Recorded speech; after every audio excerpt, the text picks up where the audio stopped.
이르시고 배를 타고 떠나사 따로 빈들에 가시니 무리가 듣고 여러 거울로부터 걸어서 따라간지라.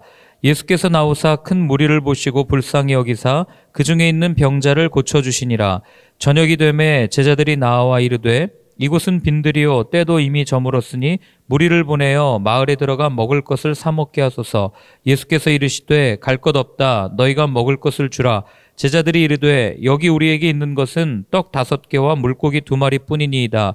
이르시되 그것을 내게 가져오라 하시고 무리를 명하여 잔디 위에 앉히시고 떡 5개와 물고기 2마리를 가지사 하늘을 우러러 축사하시고 떡을 떼어 제자들에게 주시매 제자들이 무리에게 주니 다 배불리 먹고 남은 조각을 12바구니에 차게 거두었으며 먹은 사람은 여자와 어린이 외에 5,000명이나 되었더라. 아멘.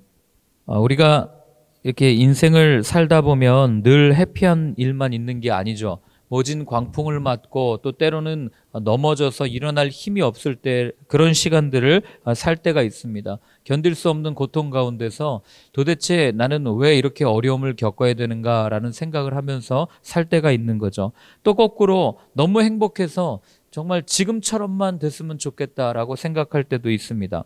그런데 그럴 때보다는 사실 어려울 때가 더 많이 있어요. 우리가 살면서 행복보다는 어려움, 고난, 고통을 느낄 때가 훨씬 더 많이 있다는 거죠. 왜 그런가 이렇게 보면 우리가 그동안 마태복음 앞에서 쭉 살펴보았지만 믿음을 요구하시는 하나님 앞에 믿음을 내어드린다는 것이 쉽지 않을 뿐더러 우리의 삶 속에 채워지지 않는 많은 이 불만족 그리고 그 채워지지 않는 그 마음을 가지고 세상을 바라보면서 그 가운데 이것이 채워지기를 바라면서 사는데 하나님은 그걸 채워주시지 않죠. 그러니까 여전히 불평과 불만 가운데 고난과 어려움 속을 살아가는 것이 훨씬 더 많다는 거죠. 여러분 누가 고통을 좋아하겠어요? 누가 어려움을 겪는 걸 좋아하겠습니까? 그래서 우리는 하나님 앞에 그렇게 질문할 때가 있어요. 주님을 믿지만 이 어려움을 좀 해결해 주십시오. 늘 불안과 염려를 가지고 사는 게 우리 인생이에요. 나는 염려가 없는데요. 사실 거짓말이에요. 누구도 염려와 근심을 가지고 살아가지 않는 사람은 없습니다. 그런데 여러분 우리가 예수님을 믿어가지고요. 모든 문제가 해결되면 얼마나 좋겠어요. 저도 가끔 그런 생각을 해요. 예수님을 믿어서 잘 풀립니다. 모든 게 해결됐습니다. 예수님이 인생의 마스터키입니다. 오시면 그냥 예수 믿기로 결정하시면 그때부터는 불행 끝 행복 시작입니다. 이렇게 이야기 드리면 참 좋겠어요. 사실 원론적으로는 그게 맞는 얘기인데 그런데 예수님을 믿어도 여전히 우리의 삶에 펼쳐져 있는 여러 가지 삶의 문제들이 바로 딱 해결되지 않는단 말이에요. 마치 차 시동을 걸듯이 예수님을 믿어서 딱 부르릉 걸면 차가 앞으로 달려가고 이제 멈추어 서서 가만히 있는 게 아니라 모든 게 다 풀리는 것처럼 예수님을 나의 구주로 고백합니다. 그 순간 내 안에 있는 내 삶에 있는 모든 문제가 다 해결되고 이제는 주님과 함께 비상하면서 모든 일이 다 그렇게 순조롭게 풀려간다면 여러분 예수 믿는 게 얼마나 편하겠어요. 그런데 현실은 그렇지 못하죠. 그럼 이런 현실을 살아가는 우리는 어떤 믿음을 가지고 살아가야 되는가? 그리고 그런 괴리감 가운데 우리는 어떻게 주님을 따라야 되는가? 그것에 대해서 오늘 주님이 우리한테 그 해결책을 알려주십니다. 자, 우리 먼저 13절과 14절을 한번 같이 읽겠습니다. 예수께서 들으시고 배를 타고 떠나사 따로 빈들에 가시니 무리가 듣고 여러 거울로부터 걸어서 따라간지라. 예수께서 나오사 큰 무리를 보시고 불쌍히 여기사 그 중에 있는 병자를 고쳐주시니라. 아멘. 자, 오늘 보면은요, 예수님께서 천국 비유를 말씀하시고 그 앞전에는 많은 병자들을 고쳐주셨다는 것을 우리가 들었습니다. 여전히 예수님을 따르는 사람은 많은 거예요. 예나 지금이나 마찬가지입니다. 오늘날에도 교회가 핍박을 받는다, 박해를 받는다 하지만 그런 교회는 그런 교회고 나는 예수님의 제자입니다라고 자신을 커밍아웃하는 사람들이 훨씬 더 많아졌어요. 그러니 예나 지금이나 여전히 예수님을 따르는 사람들이 많은데 그 이유가 뭐냐면 예수님에게는 뭔가 있는 것 같아요. 예수님에게 나아가면 뭔가 풀릴 것 같은 거예요. 그래서 예수님께서도 마태복음 여기 14장 14절에 보면 예수께서 나오사 큰 무리를 보시고 불쌍히 여기셨는데 그 중에 있는 병자를 고쳐주셨더라 이렇게 말씀하시죠. 그리고 나중에 다른 복음서에 보면 예수님이 뭐라고 말씀하시냐면 너희가 나를 따르는 까닭은 너희가 그냥 내가 좋아서 하나님의 말씀을 듣는 게 좋아서 나를 따르는 것이 아니라 너희가 먹고 배부른 까닭이다 이렇게 말씀하시거든요. 그러니까 결국 자기가 원하는, 자기가 바라는, 자기가 이루는 일들을 이 뭐라 그래야 돼요? 해결받고 싶은 그 마음에 예수님을 따르는 그런 모습들을 우리는 보게 되는 거죠. 우리도 그럴 때가 있지 않습니까? 무언가 얻을 게 있으니까, 병을 고쳐주니까, 기적을 베풀어 주시니까, 결핍을 채워주시니까 우리가 예수님을 따를 때가 얼마나 많아요. 처음 예수님을 그 교회 오시는 분들이 이렇게 보면 왜 예수님 믿으세요? 그랬더니 내 옆에 있는 사람이 병이 나와가지고요, 암이 나와서 내가 예수님을 따릅니다. 뭐 이렇게 말씀하시는 분들도 제가 사실 봤어요. 놀랍죠. 아무도 의사도 포기했던 그 병을 고침 받은 거예요, 믿음으로. 그랬더니 옆에 있는 사람들이 놀래가지고 나도 예수님을 믿겠습니다. 그런데 그 심중에는 내가 무언가 예수님을 믿으면 이런 놀라운 일을 경험할 수 있겠구나 하는 그 심리가 깔려 있는 거죠. 물론 우리는 오늘 본문에도 보면, 그동안 읽어왔던 본문에 보면 예수님이면 내 병을 고쳐주실 수 있을 거야 라는 그 믿음 때문에 예수님을 따라요. 그리고 예수님은 그 믿음을 보시고 그 병자를 고쳐주시는 것들을 봐왔습니다. 그런데 여러분, 엄밀히 따지면 그 믿음은 어디에서 시작되는 거예요? 예수님이면 고칠 수 있다. 그냥 그러니까 예수님이 나에게 아무것도 안 줘도 그냥 예수님을 믿고 따르겠다, 그 마음보다는 예수님이면 고칠 수 있습니다 하는 자기 안에 있는 어떤 자기의 소원이 이루어지는 것을 경험하고 싶은 그 마음 때문에 예수님을 따른다는 것을 아는 거죠. 근데 예수님은 그걸 모르시겠어요? 예수님 다 아시죠. 아시면서도 내 믿음이 너를 구원했다 이렇게 이야기를 합니다. 그러니까 이 사람의 믿음도 훌륭하죠. 다른 것이 아니라 예수님만이 나를 고쳐주실 수 있습니다. 그런데 거기에 들어있는 그 기저에는 예수님만이 내 어려움을 해결해 줄 수 있습니다 라고 하는 그 마음이 거기에 깔려 있다는 거죠. 그러니 여러분, 어떤 상황에서도 우리의 믿음이 예수님 앞에 나아가는 어떤 근거가 될 수가 없는 거예요. 더 정확하게 얘기하면 그분이 우리를 부르셨고, 그분이 우리를 불쌍히 여기시고, 그분이 우리를 당신 앞으로 이렇게 나오게 하신 그 은혜가 더 먼저지, 우리의 어떤 것이 그분 앞에 나아가는데 도움이 되진 않는다는 얘기죠. 오늘 본문에도 보면은요, 이 모든 것을 다 아셨다는 예수님이 어떻게, 왜 이 병자를 고쳐주십니까? 그 앞에 한 가지 단어에 우리는 주목해야 돼요. 그게 뭐냐면 그분이 불쌍히 여기셨다는 단어예요. 여러분, 불쌍히 여긴다는 말이 사실은 조금 자존심 상할 때가 있죠. 왜 나를 불쌍히 여겨? 내가 예수님 앞에 나왔는데. 그렇게 생각할 때가 있다는 거죠. 그러나 광야와 같은 인생을 살아가는 모진 우리의 삶 가운데 이 모든 것을 해결할 수 있는 문제, 그 답이 바로 이 불쌍이라는 단어 안에 다 숨겨져 있는 거예요. 이 불쌍히 여겼다, 이 불쌍하다, 이 단어의 원어의 뜻은 무엇이냐면 창자라는 뜻이에요. 내장이라는 뜻입니다. 그러니까 예수님께서 사람을 보고 불쌍히 여기셨다는 말은 그 사람을 보고 이 안에서 내장이 끓어오르는 듯한 그 마음, 감이 뭐라 그래야 돼요? 그것을 주체할 수 없는 상태, 그게 불쌍히 여겼다는 거예요. 그러니까 예수님께서 그 병자를 보시고 어쩔 줄 몰라 해서 이 사람을 고쳐주셨다. 이게 조금 더 정확한 번역일 겁니다. 왜 그러겠어요? 예수님은 모든 사람들을 볼 때 그런 마음을 가지셨을 거예요. 하나님께서 이 세상을 얼마나 완벽하게 창조하셨어요. 사람을 하나님의 형상을 닮은 존재로 만드셨습니다.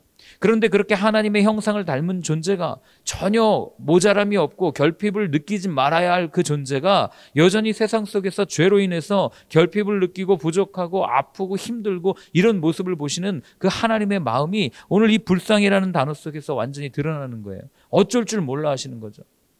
왜 그렇게 힘들어하냐? 왜 이렇게 아파하냐? 왜 이렇게 어려워하냐? 하면서 불쌍히 여기시고 그 병자에게 다가가 고쳐주신 거죠. 여러분, 그 주님이 오늘 사는 우리를 보시면서 이렇게 불쌍히 여기시는데 우리가 어떤 걱정과 어떤 두려움을 가지고 살아갈 이유가 있겠어요? 광야와 같은 인생을 살면서 여전히 고통과 고난 가운데 있으면서도 우리가 두려워하지 않아야 할 까닭은 바로 그분이 우리를 불쌍히 여기시기 때문에 그래요. 그분이 우리를 긍휼히 여기시기 때문에 그렇습니다. 그분이 우리를 보시고 정말 어쩔 줄 몰라서. 여러분, 왜 처음에 아이가 태어나면 이 엄마 아빠가 애가 너무 예쁘잖아요. 그러니까 막 어쩔 줄 몰라 하는 그 부모의 모습을 보신 적 있으세요? 그 모습이랑 똑같은 거예요. 내가 얘한테 왜 이러지? 그리고 아이가 막 아파서 울면 엄마 아빠는 처음 이렇게 키우는 엄마 아빠는 그걸 잘 모르잖아요. 그러니까 어쩔 줄 몰라가지고 병원에 데려가야 되나, 얘를 어떻게 해줘야 되나 하는 그 마음이 있잖아요. 그게 오늘 불쌍히 여기다 이 마음이랑 똑같은 거예요. 그러니까 하나님이 우리를 보시면서 야, 너 어떻게 해야 되지? 내가 어떻게 얘를 해줘야 되지? 하는 그 마음이 이 안에 들어져 있는 거죠. 그러니 여러분, 우리가 전혀 걱정할 필요가 없다는 거예요. 이렇게 어쩔 줄 몰라 하는 그 예수님의 마음이, 하나님의 마음이 그대로 표현된 기적이 우리가 알고 있는 오병이어 기적이에요. 이 오병이어 기적이 얼마나 중요한지 모든 복음서에 다 기록하고 있는 기적입니다. 자, 우리 이걸 한번 읽어볼게요. 먼저 15절부터 한번 같이 읽어보겠습니다. 저녁 기도에 매 제자들이 나와 이르되 이곳은 빈들이요 때도 이미 저물었으니 무리를 보내어 마을에 들어가 먹을 것을 사 먹게 하소서. 아멘. 자, 거기 보시면은요, 지금 때가 언제냐면 저녁이 된 거예요. 여러분, 성경에서 저녁, 밤 이런 게 나오면 항상 머릿속에 떠올리셔야 될 게 뭐냐면 아무것도 할 수 없는 절망적인 상태가 저녁과 밤을 상징한다고 보시면 됩니다. 자, 지금이 만약에 낮이면 먹을 게 없어요. 그러면 들에 나가가지고 먹을 걸 걷어온다든지, 아니면 제자들이 밀밭에 가서 이삭을 비벼 먹었던 것처럼 그렇게 해가지고 모든 문제를 어떻게 해서든지 우리의 방법을 가지고 해결할 수 있는 게 낮입니다. 그런데 지금 저녁이 되었다는 얘기는 아무것도 보이지 않아요. 그 당시에 뭐 가로등이 있었던 것도 아닙니다. 그리고 이 사람, 예수님께 나왔던 사람들이 뭐 부유해가지고 횃불을 들고 다닐 수 있는 경제적 여건이 됐던 사람들도 아니에요. 해가 지면 그냥 깜깜해가지고 아무것도 보이지 않는 그런 상황이에요. 자신들의 부족함을 채울래야 채울 수 없는 상황이 바로 저녁, 이 상태를 얘기하는 거죠. 여러분, 우리 인생에 저녁이 찾아오면, 우리 인생에 캄캄한 밤이 찾아오면 우리는 어떤 반응을 합니까? 헤맬 수밖에 없는 게 우리의 삶 아니겠어요? 한 번도 가보지 않은 길이고 그 길을 걸어가고 있는데, 인생길이 그런 거 아닙니까? 여러분, 뭐 여러분의 삶을 한번 살아보고 타임머신 타고 다시 돌아와서 다시 제 인생을 살아가는 분들 계세요? 아무도 없잖아요. 우리의 내일은 우리가 한 번도 살아가 보지 않은 현장이고 현실이고 우리가 가보지 않은 길이라고요. 그런데 그 길을 걸어가는데 횃불이 없어요. 아무것도 보이지 않아요. 인생의 저녁이 찾아오면 우리는 그때부터 헤매는 인생이 되는 거죠. 어떨 때는 그래서 넘어지기도 하고 낙심하기도 하고 절망하기도 합니다. 그때 우리가 주님께 할 수 있는 얘기는 오늘 제자들이 했던 말과 똑같아요. 주님, 우리를 보내어 먹을 것을 먹게 하소서. 무리를 보내어서. 그게 무슨 얘기예요? 주님, 저들이 지금 배고픕니다. 저들에게 필요가 있습니다. 그 필요를 저들이 가서 좀 채우게 해주십시오. 주님, 죽을 것만 같습니다. 주님, 정말 고통이 어쩔 줄 모르겠습니다. 이 고통에. 그리고 이 어려움 가운데 내가 어떻게 해야 될 줄 모르겠습니다. 우리를 좀 보내가지고 이 방법을 좀 해결해 주십시오. 이 문제를 해결해 주십시오. 주님, 세상의 도움을 좀 받게 해 주십시오. 방법을 찾아야 되지 않겠습니까? 여기 앉아서 굶어 죽을 수는 없지 않습니까? 이런 모습으로 제자들이 지금 예수님께 이야기한 거죠. 그런데 사실 여러분, 이렇게 제자들이 무리를 보내어 저들의 필요를 채우게 하십시오. 주님, 방법을 좀 찾게 해주십시오. 이런 말이요, 오늘날 살아가는 우리가 하나님 앞에 드리는 기도랑 똑같다는 거예요. 모든 문제 앞에서 우리는 하나님 앞에 이야기하죠. 하나님, 방법을 좀 알려주십시오. 하나님, 이 어려움을 어떻게 헤쳐나가야 됩니까? 내게 좀 지혜를 주십시오. 이게 우리가 드리는 기도의 대부분 아니겠어요? 캄캄한 밤중입니다. 좀 도와주십시오. 주님, 우리가 탈출구를 좀 찾아야 되지 않겠습니까? 어떻게 해야 됩니까? 이대로 있다가는 우리는 죽겠습니다. 그때 예수님께서는 이렇게 말씀하십니다. 우리 16절 같이 한번 읽어보겠습니다. 예수께서 이르시되 갈 것 없다. 너희가 먹을 것을 주라. 아멘. 좀 당황스럽지 않습니까? 여러분이 만약에 여기에 제자가 되었다고 한번 생각해 보세요. 아니, 지금 먹을 게 뭐가 있다고 뭘 줘요? 자기들도 먹을 게 없는데. 아니, 오늘 예수님 이르시되 갈 게 없대요. 배고픈데 마을에 가서 먹을 걸 좀 도시락을 싸오든지 배달을 시켜야 되는데 지금 우리한테는 요리할 아무런 재료도 없는 거예요. 근데 가지 말래요. 배달 이거 앱 열지 말래요. 아, 무슨 말씀이세요, 예수님? 뭐가 있어야지 주죠. 그냥 너희가 먹을 걸 주라는 겁니다. 여러분, 이 상황에서 가만히 생각해 보면요, 제자들이 예수님께 했던 이야기는 가장 합리적인 요청이었어요. 가장 합리적인 방법이었어요. 지금 우리에게 먹을 게 없으니까 저들 그냥 마을로 돌아보내가지고 각자가 알아서 배고픔을 해결하게, 이 문제를 좀 해결하게 해주십시다. 예수님, 그렇게 해야 되지 않겠습니까? 지금 물은 거예요. 이 상황에서 여러분 어떤 요청을 더 할 수 있겠어요, 주님께? 주님, 전처럼 이렇게 기적을 좀 베풀어서 돌이 떡이 되게 해주십시오. 이렇게 하겠습니까? 사단이 했던 그 유혹처럼? 그렇게 할 수 없는 거잖아요. 그러니 그냥 그렇게 하자고 이야기했는데 예수님은 단칼에 거절하신 거예요. 그런데 여러분, 이런 제자들의 모습이요, 우리에게도 있을 때가 있습니다. 우리도 어려움 앞에서 하나님 앞에 기도합니다. 아까도 말씀드렸죠? 무리에게 보내어 먹을 것을 먹게 하십시오. 방법을 찾게 하십시오. 이게 우리가 드리는 기도인데, 우리가 기도하다 보면은요, 주님이 우리에게 말씀을 주셔요. 그런데 그 말씀이 상식적으로 납득이 되지 않을 때가 너무 많아요. 당장 나는 먹을 게 없는데 가서 도와주래요. 당장 나는 내가 일어설 기력조차 없는데 누군가를 가서 사랑하랍니다. 이게 말이나 됩니까, 주님? 내가 내 문제를 해결해 달라고 그랬죠? 언제 나한테 이렇게 살라고 얘기했습니까? 주님, 내가 왜 이런 말도 안 되는, 이게 말이 안 되잖아요. 상식적으로 주님 이해가 되지 않잖아요. 일단은 내 필요를 좀 채워주시고 내 모자람을 좀 채워주시고 내 문제를 해결해 주신 후에 내가 그 다음에 이 문제가 풀리면 그 다음에 뭔가 하겠습니까? 주님 지금 나랑 장난하십니까? 이걸 어떻게 합니까? 우린 그렇게 주님 앞에 여전히 물을 때가 있다는 거죠. 그런 때 그 주님이 어떻게 이끌어 가시는지 오늘 본문이 나와요. 우리는 이 모든 상황을 알고 있기 때문에 뻔하지, 기도하고 먹을 거 주면 예수님 다 해결해 주시는 거 아니야? 라고 생각할 수 있지만, 우리의 삶 속에서 부딪히는 배고픔 앞에, 우리의 삶 속에서 부딪히는 공허함 앞에, 우리의 삶 속에서 부딪히는 이 결핍과 부족 앞에서 우리는 이런 제자들의 모습처럼 예수님께 이렇게 대할 때가 얼마나 많은지 모른다는 거예요. 자, 예수님께서 어떻게 하십니까? 자, 우리 17절부터 21절까지를 한번 같이 읽어보겠습니다. 제자들이 이르되 여기 우리에게 있는 것은 떡 5개와 물고기 2마리뿐이니이다. 이르시되 그것을 내게 가져오라 하시고 무리를 명하여 잔디 위에 앉히시고 떡 5개와 물고기 2마리를 가지사 하늘을 우러러 축사하시고 떡을 떼어 제자들에게 주시매 제자들이 무리에게 주니 다 배불리 먹고 남은 조각을 12바구니에 차게 거두었으며 먹은 사람은 여자와 어린이 외에 5,000명이나 되었더라. 아멘. 자, 제자들은 이 상황 가운데서 제일 먼저 뭐를 봅니까? 한계를 봐요. 우리한테 있는 건 여기 오늘 기록되어 있는 것처럼 떡 5개랑 물고기 2마리밖에 없습니다. 뭐 하시려고요? 이런 마음으로 보는 거죠. 주님, 내가 이 문제를 해결해 달라고 그랬는데 가서 사랑하라고요? 근데 내 마음에는 사랑이 요만큼밖에 없습니다. 주님, 이거 좀 어떻게 좀 해달라고 그랬는데 가서 누굴 도우라고요? 내가 도울 수 있는 여력은 요만큼밖에 없습니다. 지금 제자들이 그렇게 이야기를 한 거죠. 근데 예수님이 그걸 보시고요, 꾸짖지 않아요. 왜냐하면 우리의 결핍과 우리 부족함을 아시기 때문에, 우리를 불쌍히 여기시는 그분이 주님이시기 때문에 제자들을 꾸짖지 않습니다. 그리고 그 다음에 뭐라고 말씀하시냐면 그 갖고 오라는 거예요. 주님, 나는 진짜 요만큼밖에 사랑이 없는데요. 괜찮아, 갖고 와. 주님, 나에게는 누군가를 도울 수 있는 여력이 진짜 요만큼밖에 없는데요. 괜찮아, 가지고 와. 그 얘기를 하시는 겁니다. 그리고 상황을 정리하세요. 무리를 쫙 앉히십니다.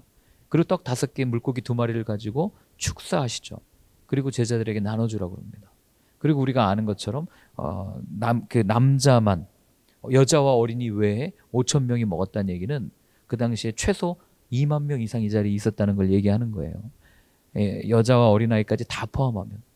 그러니 얼마나 많은 사람을 먹이는 그런 일들을 보게 됩니까? 그런데 여러분, 요한복음에 보면은요, 재미난 얘기가 나와요.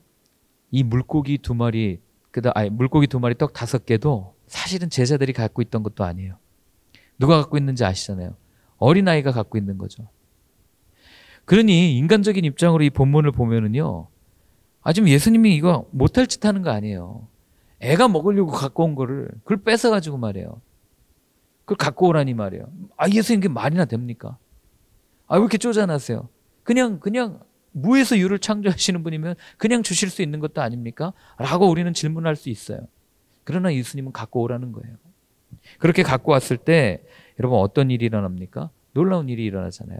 우리는 여기에서, 우리가 그동안 마태복음에서 보면은 제자들이 굉장히 못났고 믿음도 약하고 이런 모습을 보아오면서, 야, 봐봐, 제자들은 어리석어, 이렇게 생각할 수 있지만, 그러나 오늘 본문에서 한 가지 그렇게 어리석어 보이는 제자들의 위대한 모습이 드러나는데, 그게 뭐냐면은요, 딱 한 가지예요. 순종했다는 겁니다. 내 상식으로 납득되지 않고 내게 전혀 이해되지 않는 그 말씀 앞에 순종했다는 거예요. 여러분, 우리가 다 이해되는 말씀 앞에서 순종하는 건 너무 쉬워요. 그렇지 않겠습니까? 내가 이렇게 주님의 말씀 따라서 이렇게 가면 복 받을 거예요 하고 정말 그렇게 복을 받으면 그 말씀 앞에 순종하는 건 너무 쉬워요. 말라기의 말씀, 너의 11조를 내 곳간에 들여서 내 복이 너에게 오나 붙지 아니하나 보라, 이런 말씀 앞에는 우리 순종하기 쉽다고요. 그러나 납득되지 않는 말씀, 이해되지 않는 말씀 앞에서 우리는 순종보다는 불순종할 때가 참 많습니다. 그런데 오늘 제자들은 전혀 이해되지 않는 그런 현실 앞에서 오늘 주의 말씀 앞에 순종한 거예요. 여러분, 주식이 딱 이거 사면은 내일 30배로 불어 있을 거야. 그렇게 뿌는데 그 안 살 사람이 어디 있겠어요? 그런 데는 다 순종하죠. 그러나 말도 안 되는 일 앞에 여러분 순종하는 이런 제자들의 모습을 보면서 우리가 한 가지 느껴야 될 게 뭐냐면, 내 능력 부족 때문에 주님의 능력을 한정짓지 말아야 한다는 거예요. 내 능력과 주님의 능력은 급이 다릅니다. 차원이 달라요. 우리는 자꾸 주님을 우리의 생각 속에 가두려고 해요. 내 이성, 내 생각, 내 사고, 내 한계, 내 경험 안에 주님을 가두어서 주님 이 문제를 좀 해결해 주십시오. 주님이 우리를 충분히 불쌍히 여기고 막 어쩔 줄 몰라가지고 도와주려고 하고 그렇게 도움을 주려고 말씀을 주셨음에도 불구하고 우리는 이해되지가 않죠. 그러니 그게 진정한 축복인 줄 모르고 늘 주님 앞에 이건 좀 아닌 것 같아요 라고 반응할 때가 얼마나 많이 있냐는 거예요. 여러분, 그분의 능력은 무한대입니다. 우리 성경에서 봤죠. 죽은 사람 살리고 말이에요.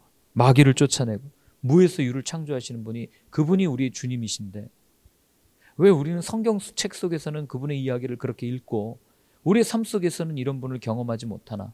제가 어제 사실 그 고민을 많이 했어요. 성경을 제가 얼마나 읽었겠습니까? 수백 번 읽었습니다. 달달달달 외웠어요. 몇 장에 뭐가 나오고 뭐 얼마나 외웠는지 몰라요. 그런데 그렇게 읽으면 뭐예요? 내 삶 속에서는 오병이어 기적이 나타나는 걸 내가 경험한 적이 없는데, 아니 오병이어 사건이 머릿속에서는 이해가 되고 납득이 되는데 그게 내 삶에 펼쳐졌을 때는 아, 주님 이건 아니잖아요 라고 반응할 때가 얼마나 많은 그런 제 모습을 보면서, 야, 이거는 정말 예수님이 왜 계속 마태복음에서 믿음을 말씀하고 계시나, 이걸 한번 생각하게 된 사건이 바로 오병이어 사건이었습니다. 여러분, 오늘도 한번 본문을 보세요. 가지고 왔어요. 말도 안 되지만 애들 거 뺏어가지고 갖고 왔습니다. 근데 어떤 일이 일어났냐고요. 얼마나 많은 사람들이 은혜를 받았어요. 얼마나 많은 사람들이 배고픔이 해결됐습니까? 여러분, 그러니까 여기서 알 수 있는 또 한 가지 사실은, 말도 안 되는 그 주님의 말씀 앞에 순종하는 한 사람을 통해서 어쩌면 이 나라가 살 수 있다는 거예요. 이 민족이 회복될 수 있다는 겁니다. 말도 안 되는 그 주님의 요청 앞에 무릎 꿇고, 예 주님 제가 그렇게 살겠습니다. 예 주님 제가 원수를 사랑하겠습니다. 내가 이해되지 않는 저 사람도, 나를 향해서 손가락질하는 저 사람들도, 교회를 향해서 비난하는 저 사람들도 우리가 품고 기도하겠습니다 라고 결단하는 그 한 사람, 그 작은 사람들, 그 작은 교회를 통해서 하나님은 이 땅의 교회를 다시 한번 새롭게 이끌어 가실 수 있는 능력이 있다는 것을 오늘 본문이 우리한테 들려주는 것 아니겠어요? 여러분, 제발 그분을요 성경 속에 가두지 않으셨으면 좋겠어요. 그분을 우리의 삶 속에서 이런 기적을 베푸시는, 지금도 하나님은 기적을 베풀고 계시지 않겠습니까? 지금도 하나님은, 주님은 우리를 보시면서 불쌍히 여기시고 어떻게 해서든지 이걸 회복시켜 주려고, 어떻게 해서든지 약자를 회복시켜 주고 병든 자를 고쳐 주고, 그 다음에 이 어쩔 줄 몰라 하는 그들 가운데 다가가셔서 문 밖에 서서 내가 문을 두드리노니 하면서 그렇게 기다리고 계신 분이 우리 주님 아니시겠냐고요. 그러니 그분을, 내가 믿는 그분을 여러분 성경책에서만 바라보지 마시고 우리의 삶 속에서 그분의 이끄심대로, 그분의 인도하심대로, 그분이 초청하는 대로 한 걸음 한 걸음 걸어갈 수 있는 저와 여러분들의 삶이 되었으면 좋겠어요. 오늘 우리 찬양했잖아요. 우리의 작은 신음에도 응답하신다. 우리의 어떤 이 어두운 길을 걸어갈 때 이 어두움에 빛을 비춰주시는 분이 그분이시다. 우리 그렇게 찬양하지 않았어요? 그리고 또 사도들은 이야기하지 않습니까? 우리를 사망에서 생명으로 건지신 분이 주님이시다. 그 주님이 저와 여러분들이 믿는 주님이시고, 그 주님이 여전히 살아계시다면 그 주님은 오늘도 저와 여러분의 삶에 역사하실 거예요. 그분의 도우심, 그분의 손길, 그분의 눈과 늘 마주치는 저와 여러분들의 삶이 되기를 기도합니다. 그리고 마지막으로 하나 더 나누고 싶은 건요. 주님께서 때가 되면요. 우리의 모든 필요를 이렇게 채워주실 거예요. 근데 그 필요를 채워주시는 이유가 있어요. 왜 그걸 채워주시냐면 그분의 채우심을 가지고 우리가 살아가다 보면 여러분 그거 아시죠? 자아가 건강한 사람들은요. 자아가 건강하지 못한 사람들을 보고 안타까워해요. 그리고 어떻게든 도와주려고 합니다. 이게 건강한 사람들의 특징이에요. 우리가 예수님으로 인해서 온전히 그 부족함이 메꿔지고 우리가 모든 것이 회복되면요. 그때부터 뭐가 보이는지 아십니까? 우리 주변에서 여전히 다오다오 외치면서 결핍에 정말 그 연약함 가운데 사망의 그늘에 앉아서 울고 있는 그들이 우리 눈에 보이기 시작한다는 거예요. 주님이 우리의 결핍을 채워주신 이유, 오늘 제자들에게 오병이어의 기적을 경험하게 하신 이유는 이들을 통해서 이 땅에 교회를 세워가시기 위함이라는 거죠. 그리고 오늘 여기 보면은 마태복음 저자가 기록하죠. 하늘을 우러러 축사하시고 떡을 떼어 나눠주셨다. 이거 어디서 많이 본 구절 아닙니까? 우리 많이 했던 거 아니에요? 하늘을 우러러 축사하시고 언제 합니까? 성찬식 때 하는 거잖아요. 그러니까 이 안에 이미 교회에 대한 그 안타까운 그 사람들을 회복시키는 그런 공동체에 대한 이야기가 이 안에 숨겨져 있는 거죠. 그래서 오늘 한 가지 더 잊지 말아야 할 것은 저와 여러분들의 부족함을 분명히 주님께서는 채워주실 겁니다. 아니 이미 채워주신 줄로 믿어요. 그리고 그렇게 채워주신 이유는 우리를 세상에 보내어서 여전히 아파하는 그들을 살리기 위함이라는 것까지 잊지 않으셨으면 좋겠어요. 이게 어디까지 이어지냐면 마태복음 제일 마지막에 나오는 예수님의 유언 기억하시죠? 제가 지지난주인가 마태복음 처음 하면서 마태복음은 항상 이 구조를 생각하면서 읽으셔야 된다고 그랬죠. 의도가 분명히 있다 이렇게 말씀을 드렸는데 그 마지막에 예수님이 올라가시면서 하는 얘기 딱 한마디죠. 땅끝까지 이르러 복음 전하라는 거잖아요. 아버지와 아들과 성령의 이름으로 세례를 주고 그게 여기에서부터 계속 이렇게 흘러져 가는 거예요. 그래서 여러분 오늘 우리가 함께 같이 기도할 때는요. 이렇게 한번 기도했으면 좋겠습니다. 주님, 오늘도 모든 필요를 채우시는 주님의 손길을 경험하게 하시고 그리고 그 손길을 경험한 우리가 굶주리고 목말라 하는 우리 이웃들에게 가서 먹을 것을 주는 그런 우리의 삶이 되게 하여 주옵소서. 우리 그렇게 한번 같이 기도하겠습니다. 하나님 아버지, 오늘 오병이어의 기적을 통하여 우리의 실제를 보았습니다. 주님께서 우리에게 요구하실 때 주님 이게 정말 되겠습니까? 이걸로는 말이 안 됩니다. 이거는 너무나도 비상식적입니다. 반응할 때가 얼마나 많습니까? 그러나 주님 그때마다 우리를 불쌍히 여기시는 그 주님과 눈이 마주칠 수 있도록 도와주시고 주님께서 우리를 불쌍히 여기시고 우리를 회복시키신 그 손길을 바라보며 끝까지 달려갈 수 있는 저희의 삶이 될 수 있도록 도와주시옵소서. 그리고 그것에서 멈추는 것이 아니라 여전히 우리 주위에 너무나도 힘들고 너무나도 아파하고 눈물 흘리면서 어쩔 줄 몰라 하는 우리의 형제자매들에게 이 복음, 이 예수님을 온전히 증언하는 저희의 삶이 되게 도와주셔서 하나님 나를 통하여 정말 많은 영혼들이 주님을 만나고 주님께로 돌아오는 은혜의 역사가 있을 수 있도록 성령님 우리 가운데 함께하여 주시옵소서. 하나님 아버지, 오늘도 모든 필요를 채우시는 주님의 손길을 경험하기를 원합니다. 여전히 부족하고 모자라고 또 아파서 주님을 온전히 바라보지 못하는 우리의 모습이 있다면 오늘 십자가 앞에 다 내려놓게 하시고 주님과 눈이 마주쳐 우리의 부족한 부분이 메꿔지는 것을 경험하는 오늘 하루가 되게 하시고 그 메꿔지는 경험을 우리 주위에 있는 많은 이웃들에게 가서 나눌 수 있는 저희의 복된 인생이 될 수 있도록 주님 함께하여 주시옵소서. 이제는 우리 주 예수 그리스도의 크신 은혜와 하나님 아버지의 사랑과 성령의 인도하심이 주님과 함께 주님께서 채워주시는 그 은혜를 경험하며 살겠다고 그리고 그 은혜를 증언하며 살겠다고 다짐하는 모든 분들 머리 위에 이제로부터 영원까지 늘 함께하여 주옵시기를 간절히 축원하옵나이다. 아멘.